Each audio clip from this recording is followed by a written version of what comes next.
Tenda gutakaramo ni iminota mike y'amani ntahita mpagera si ufata.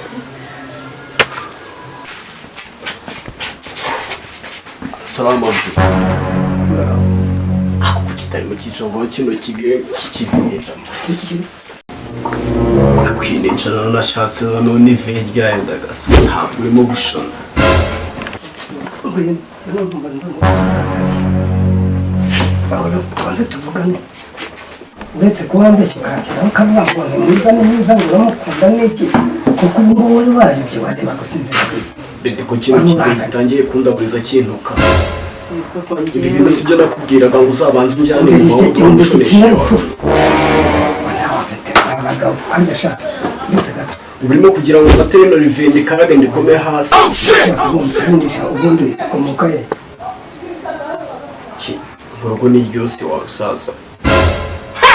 Hanyuma se nyoko mama wanjye se Mary yitwa Linda warontu ntabwo urimo gufata. You will move out of this house.